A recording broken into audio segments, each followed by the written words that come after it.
हंगाम 2 आठवा आणि म्हणजे पहिला आणि शेवटचा ट्रेनिंग घेऊ शकतात म्हणजे होऊ शकत नाही. पण 400 हर्ट्समध्ये प्रत्येक हर्ट बघावं लागतं. इनसाइड एक डावपुरा म्हणून असेल त्याचा डाव मांडत की बाहेर फायदा घेतो. ऑलिम्पिक कॅम्पमध्ये वर्ल्ड रेकॉर्ड केलेल्या माणसाला नंतर बाद केलेलं आहे, कारण आपल्याला ते समजू नये. तर हे फक्त स्टेट इव्हेंटचा असा इव्हेंट नाही. 400 हर्ट्स म्हणजे असा कर्वमध्ये असतो आणि ते इनसाइड त्याचा हे कर्व येतो असं पाहिजे सहज पाहू शकत दिसू शकत नाही, माणसाचे डोळे लांबून बघू शकत नाही. तर हे लक्षात ठेवायचं आहे ज्या अंपायरने. जे हा एक मुद्दा.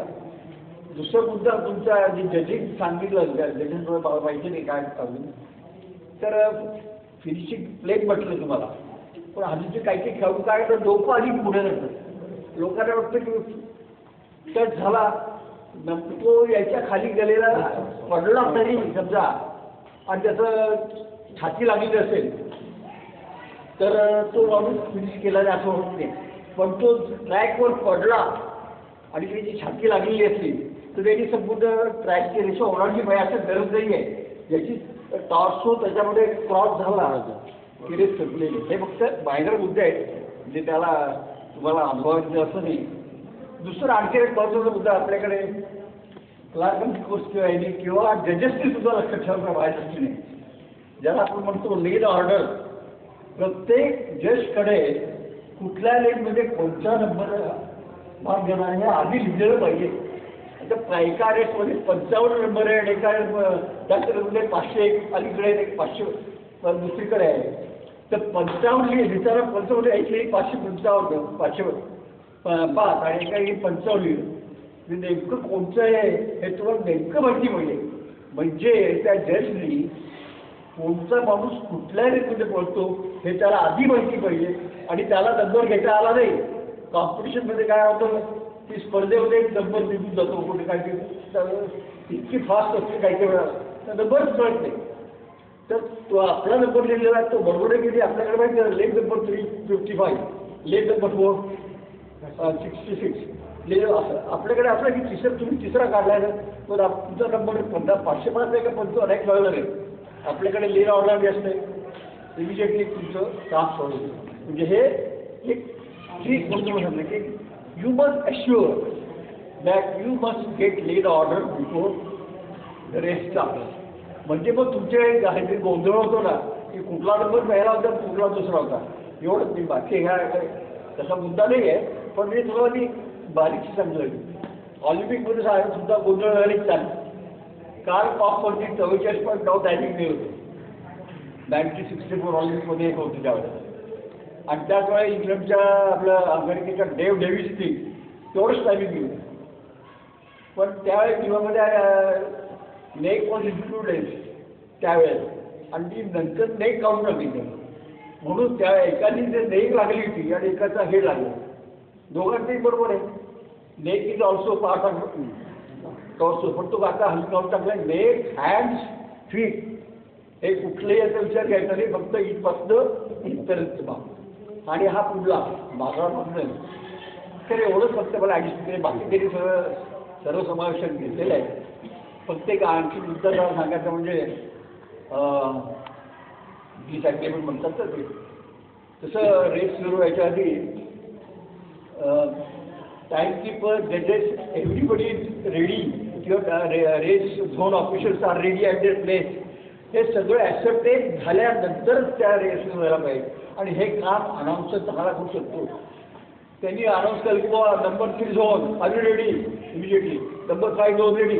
म्हणजे सगळ्यांना ते कळतं स्पेक्टेटरला सुद्धा कळतं की आता ही रेस अबाउट टू स्टार्ट. नाहीतर एक झेंडाप्रमाणे कोणीतरी फोडणीला काय केलं होतं भाजीमध्ये तू टाकलं तुझं असं म्हणजे महिलांना हे केलं तर कोपरसाळी योग्य आहे. तर एवढंच मला सांगायचं की ज्याची काही खुशी तर म्हणतो की मेमरी चांगली असावी लागते. मेमरी शार्प असावी लागते म्हणजे ते इतरही गुणामध्ये वगैरे. आणि नुसतं अनुभवी असला म्हणजे तो बरोबर असतो असं नव्हे. अनेकदा तुम्हाला कॉम्पिटिशन असं दाखवते की ज्याला चांगला अनुभवी मंच म्हणून जो घ्यायचा त्याचा निर्णय चुकलेला आहे. हे कॉम्प्युटरनी दाखवून दिलं आहे फोटोग्राफीमुळे. फोटोग्राफी काय आलेलं आहे तर मी आधीपेक्षा 50 वर्ष मी बाहेर किंवा 100 वर्ष काम केलं म्हणजे मी चांगलं जज असं नव्हे. कारण ह्युमनचा इतकी ती रेस फास्ट असते, एका क्षणामध्ये सगळं निघून जाते. तुमचे डोळे काही एवढे काही मानवी डोळे तेवढे चांगले नाही. एका सेकंदामध्ये 200 फ्रेम्स निघतात फोटोच्या, आणि मग ते बारीक रेषा काढत असतं. फोटोफिश मध्ये काय असतं, अशा बारीक रेषा असतात. त्यामुळे अगदी अधिक सुद्धा जेव्हा माणूस काढता येतो. पण ह्युमन माणसाला जगमध्ये चुका या होतातच. म्हणजे जरी त्याच्या चाळा पहिला आहे, आणि पहिला काही वेळ काय असतं की पहिल्या लोकांना घेणं म्हणजे आपल्याला आपण फार मोठं केले असं वाटतं. पहिला नॉर्मल मोठा असेल कुठे असेल तर तो पहिला असल्यामुळे जास्ती अवघड काळ कोणाचं आहे, सेकंड थर्ड फोर्थ फिफ्थ हे एकंदरीत सगळ्याकडून होत. म्हणून 1 आणि 2, 2 आणि 3, 3 आणि 4 असा डबल आपण हे ठेवतो. कसं करता, त्यावेळी मला उद्देश आहे की तुम्ही must be certified by majority. तुम्ही ह्याच्यामध्ये हाईट घेता ते जरी राहिला तर एखाद्या खारकर वगैरे असेल ते त्यांना वाचायचं म्हणून तर त्याला एक मॅग्निफाय केला असं वाटतं. म्हणजे असं होऊ दे बघताना की नेमकं त्या टेलिस्कोप लेन्समध्ये प्रमाणचं मध्ये तो रॉड दिसला पाहिजे आमच्या पोहायला एक्झॅक्ट, आणि मग ते रिलीव असलं पाहिजे. म्हणून एक पंचाबरोबर सरपंचाबरोबर 2 जणांनी इट शुड बी कन्फर्म. हे त्यातला मागला धोरण आहे. धोरण म्हणजे काय की टू मॅक्झिमाइज और एलिमिनेट एरर्स.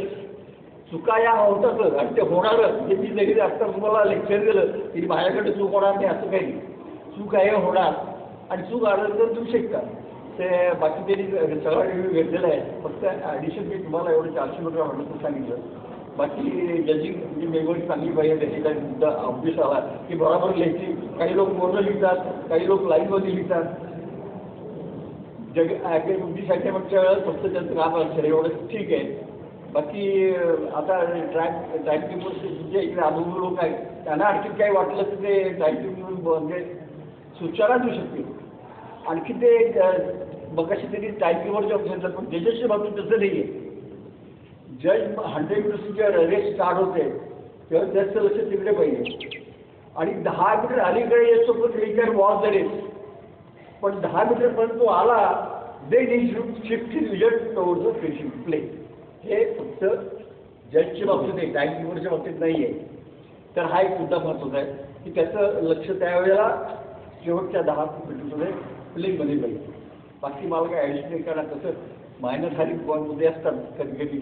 पण आता मला ओघत यांनी सांगितल्यापासून तुम्हाला